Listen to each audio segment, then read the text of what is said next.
안녕하십니까. 공병호 TV의 공병호입니다. 참 강심장인 사람이구나. 반성이라고는 일체 없는 사람이구나.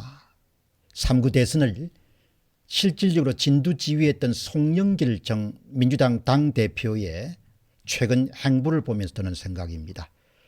배포가 아주 좋다는 말이 떠오르기도 하고, 참 뻔뻔하다는 그런 생각이 떠오르기도 하고, 참 겁이 없다는 그런 생각도 떠오르기도 하고, 아주 여러 가지 그런 생각들이 흘러갑니다.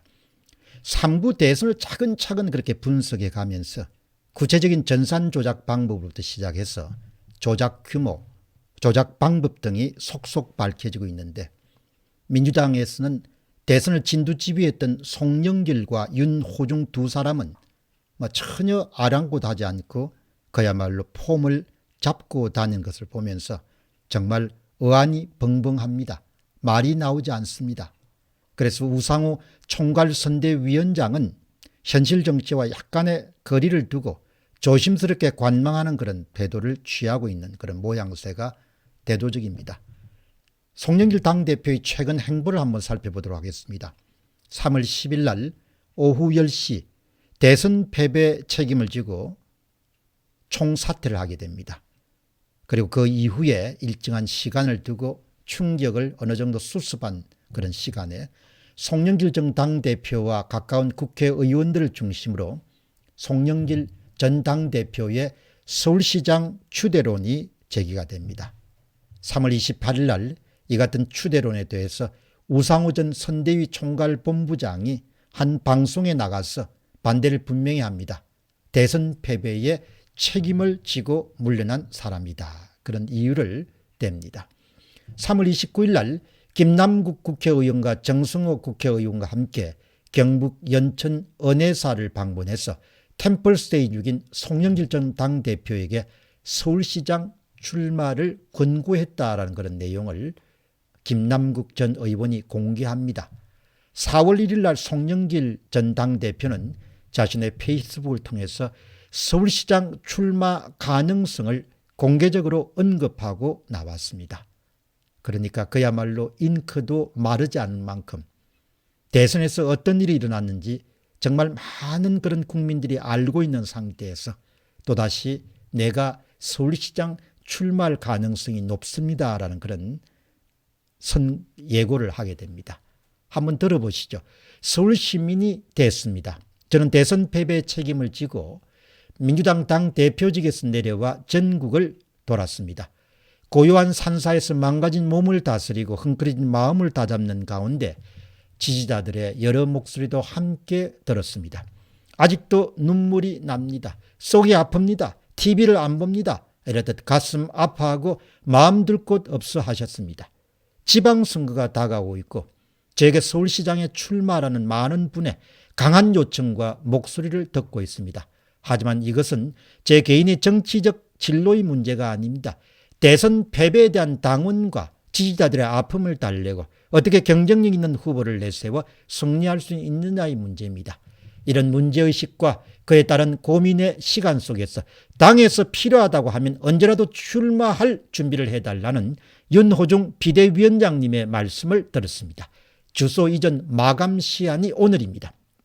법정 조건이 당과 지지자들의 판단과 결정에 걸림돌이 되어서는 안 된다는 것과 당과 지지자들의 선택폭을 넓혀드리기 위해서 주소를 서울 송파구로 옮겼습니다. 부산시장 출마를 요청해 오신 부산 동지들의 눈물도 가슴 끼기 새기겠습니다. 이것이 4월 1일 날 송영길 민주당 전 당대표가 출사표의 형식으로 던진 글입니다. 그런데 4월 1일 또 하나의 놀라운 소식이 전해졌습니다. 민주당 중앙위원회는 윤호중 박지현 공동비상대책위원장 인준을 의결했습니다. 윤호중 박지현 공동비대위원장의 임기는 중앙위원회 인준으로 오는 8월 전당대회까지 이어지게 됩니다. 민주당 중앙위원회는 윤호중 박지현 공동비대위원장 인준안에 찬성 413표 무려 84.46%입니다. 반대 76표 15.54%로 의결했습니다. 대선 패배 직후에 구성된 비상대책위원회가 8월 전당대회 때까지 최고위원회 권한을 행사한다는 내용의 당헌 개정안은 찬성 450표, 92.02%, 반대 39표, 7.98%로 통과시켰습니다. 그러니까 오는 6월 지방선거 일정과 전임 지도부 잔여임기를 고려할 때 차기 정기대의원까지 비대위 체제를 유지하겠다. 이것이 이제 더불어민주당의 공식적인 입장임을 우리가 확인할 수 있습니다. 3구 대선에서 더불어민주당의 선대위 수뇌부는 3인으로 구성되어 있습니다. 송영길 상임선대위원장, 우상우 총괄정책본부장, 그리고 윤호중 더불어민주당 원내대표였습니다. 3구 대선에 떠오른 326만 표로 추정되는 전산조작과 위조투표지 투입 의혹에 대해서는 누가 지시했고 누가 책임을 져야 하는가? 사건은 이미 일어났는데 지시한 사람도 없고 책임을 질 일도 없다는 말인가? 그런 질문을 던지지 않을 수가 없습니다.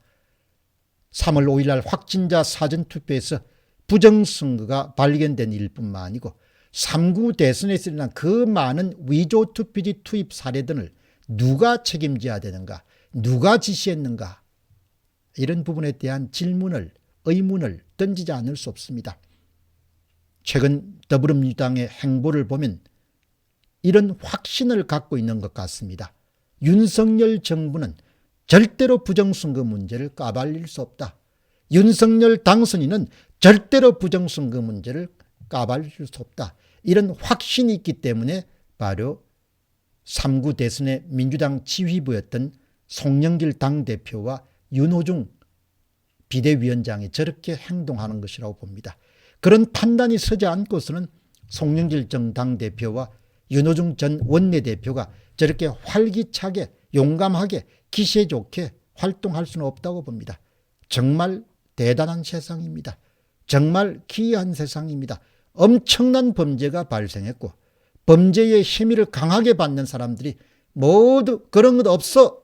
그런 일 일어나지 않았어. 우리는 상관없어. 이렇게 단정하고 행동하고 있기 때문입니다. 세상 민심은 그들의 바람과 소망과는 완전히 딴판입니다. 하루 전에 공병호TV는 송영길 우상호 선대위 투톱 체제, 윤호중 원내대표 등 민주당 수뇌부가 3구 대선에서 선거 기술자들과 이 무슨 일을 했는지를 알고 있었다고 보십니까? 5만 6천여 명이 투표했고 수뇌부는 몰랐을 것이다가 3% 지나지 않습니다. 수뇌부는 알고 있었을 것이다가 96%를 차지합니다. 잘 모르겠다가 1%입니다.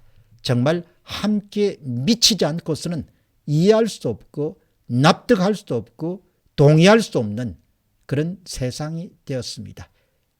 범죄의 힘으로 의심을 심하게 받고 있는 사람들이 지금 활기차게 세상을 향해서 떠들고 있는 그런 엉망진창의 난장판의 세상을 우리가 살아가고 있는 겁니다. 이런 점에서 보더라도 바로 선거 정의를 바로 세우는 것이 대한민국의 깃털을 바로 세우는 것이고 정의를 우뚝 세우는 일이라는 점을 다시 한 번 더 강조하고 싶습니다. 공병호TV의 공병호였습니다. 감사합니다.